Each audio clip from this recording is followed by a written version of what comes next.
से अभी कई गांव में, दर्जनों गांव और टोलों में लोग इतना इंतजार कर रहे हैं और उनके लिए अब धीरे धीरे देर होती जा रही है। इसलिए बहुत ज़्यादा समय नहीं, मैं वो संक्षिप्त में दो चार बातें रखना चाहूँगा।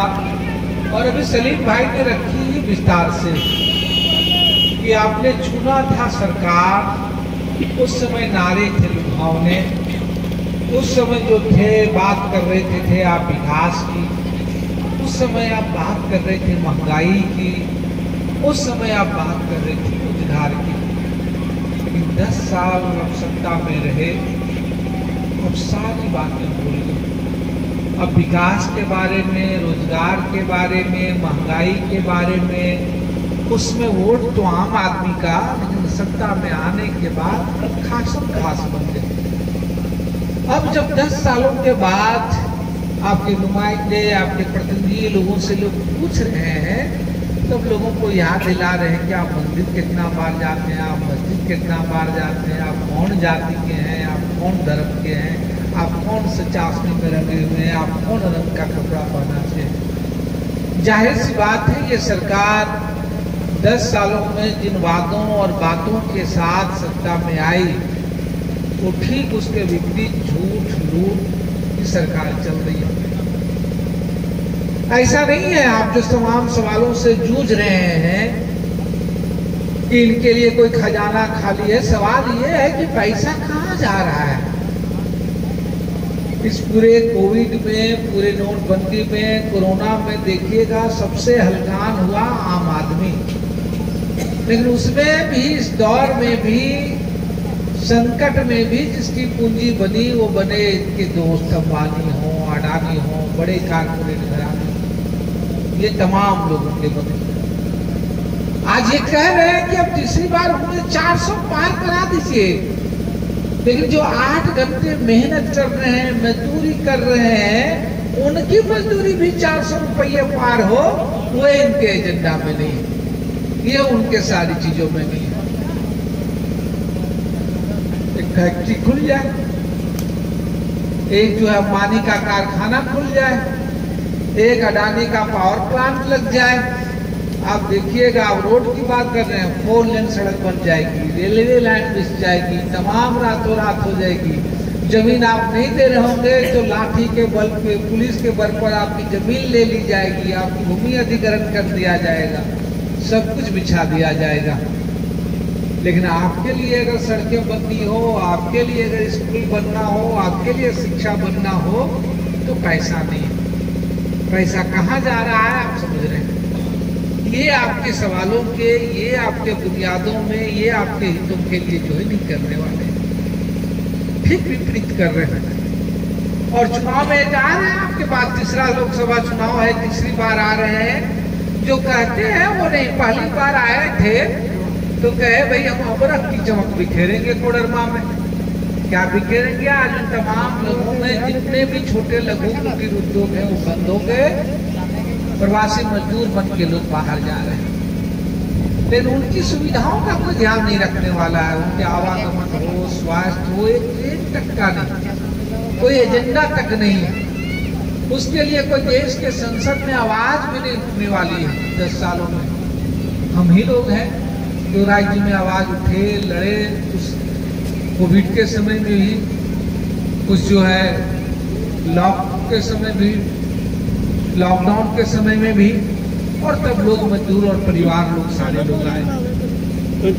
दूसरी बार जब ये आए तो इन्होंने कहा गिरिडीह को आकांक्षी जिला घोषित करेंगे। लेकिन आप देख क्या रहे हैं, जब मनमोहन सिंह की सरकार थी तो गांव में जो सड़क बनती थी उसका 90% पैसा, 1 लाख रुपया लग रहा है तो 90,000 पैसा दिल्ली से आता था। 10,000 लगाना होता था राज्य को। मोदी जी आए तो इन्होंने कहा अब 40,000 लगाना पड़ेगा, हम 60,000 देंगे। वो भी कोई बात नहीं, लेकिन काम उसने उल्टा किया। पहले राज्य सरकार पैसा टैक्स से वसूलती थी और दिल्ली को भेजती थी। अब इन्होंने कहा वसूलेंगे हम, और हमको मन बुझाएगा तो देंगे, नहीं मन बुझाएगा तो नहीं देंगे। और आज झारखंड के साथ यही हो रहा है। आज इस कोडरमा लोकसभा क्षेत्र में, इस गिरिडीह जिले में जो है 300 से ज्यादा गांव और टोले सड़क से वंचित हैं। आप अकेले नहीं है, और हमने पिछली बार सर्वे किया था, विधानसभा में सवाल उठाया था, नौजवान लोग देख सकते हैं हमारे फेसबुक पेज में सर्च करके। तो गिरिडीह में सबसे ज्यादा काम और सड़क बाकी है तो वही जमुआ विधानसभा में, जहाँ 4 इंजन वाला 2 सांसद गिरिडीह के ये, और पिछले अभी अगर देखें तो रांची दिल्ली से अलावा 2 इंजन चल रहे थे।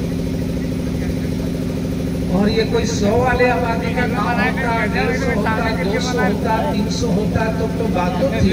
1000 की आबादी का गाँव, 1200 की आबादी का गाँव, 1500 की आबादी का गाँव, इवन 2-2000 की आबादी का गाँव और टोला जो है वो जोड़ा है। लेकिन ये इनके एजेंडे में नहीं है, ये इनके सवाल में सबसे ज्यादा उपेक्षा यहाँ दलितों और सब चीजों में गाँव में जो है आपको देखने को मिली। हम इसीलिए कह रहे हैं कि आप जो नुमाइंदे चुनते और अभी, लेकिन वो आके कहेंगे मोदी जी घी परोस रहे हैं, शाह जी इतना रोड बना रहे हैं, गडकरी जी इतना चयन कर रहे हैं, एक तो फेसबुक में, एक तो व्हाट्सएप में आएगा कि 500 किलोमीटर एक दिन में रोड बन गया, एक रात में इतना ढला गया, और ठट लेन के दिखेंगे। लेकिन दिल्ली में अमृत रहे कहीं रहे, आपके यहाँ तब तक नहीं धड़कने वाली है जब तक वहां पर लड़ने वाला नहीं हो, आपके लिए आवाज उठाने वाला नहीं हो, गलत के खिलाफ बोलने वाला नहीं हो। हालात बदलने के लिए आए लोग सिर्फ नाम बदल रहे हैं। सबसे ज्यादा नुकसान छात्रों और महिलाओं का हुआ है, आप नाम बदल रहे हैं। कभी ऊर्जा दीदी, कभी जल सहिया, कभी रसोईया दीदी, कभी पोषण सखी, कभी कृषि मित्र, लेकिन इनको वांदे और वेतन अगर आप देखिएगा तो उतना भी नहीं मिलता है कि जिससे जितना की 1000 रुपया पेंशन मोदी जी की सरकार जो है दे रही है। 1000 रुपये का पेंशन राज्य के हेमंत सोरेन की सरकार दे रही है। बल्कि आपने देखा कि अगर मोदी जी भी अपना हिस्सा देते तो आज 50 साल के ऊपर लोगों को 2000 पेंशन मिलता। लेकिन ये तो अलग बात है, विकास तो अलग बात है। जहाँ सरकारें ही गिराई जा रही हो, जहाँ लोगों के मान सम्मान ही हासिल नहीं हो, जहाँ लोगों को जो है विभिन्न नामों में प्रताड़ना दी जा रही हो, पूरा इनका साल यूपी से लेकर के देख लीजिए तो लोगों को निर्दोषों के दमन पर और पीड़ित पर है। इसलिए ये मौका है, इसलिए ये समय है कि आने वाले 5 साल के लिए आप फैसला ले रहे हैं तो बीते हुए कल के 5 साल पे नजर देखिए कि जिनको तमाम लोगों ने, आपकी बात नहीं, तमाम जमुआ के लोगों ने दिया, आज वो कह रहे हैं जितनी आकांक्षा के वोट दिया उतनी हमारे उम्मीदों पर चूक पड़ी।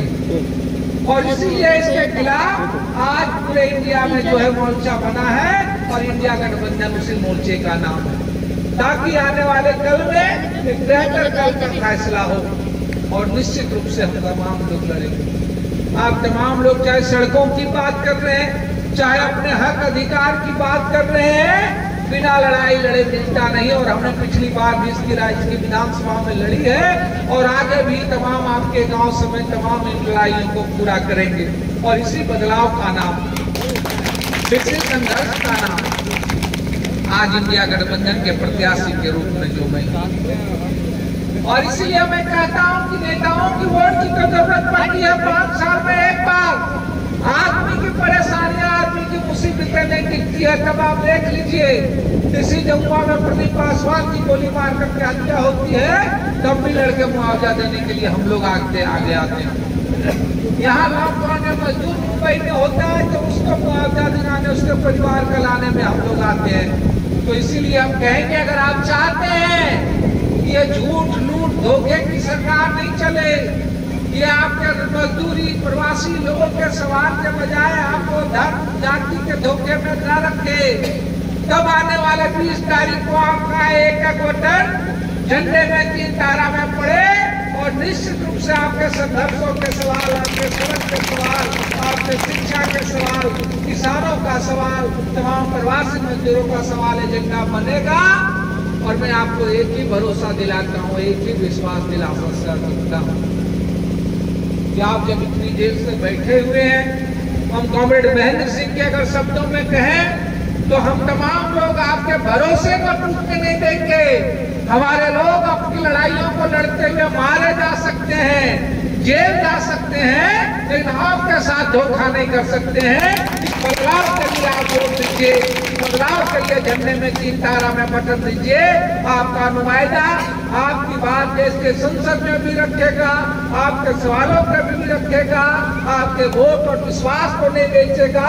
और दिन हो या रात, सुबह हो या शाम, आपकी जब जरूरत होगी तो सड़कों में भी आपके साथ कंधे से कंधा मिला करके खड़ा होगा।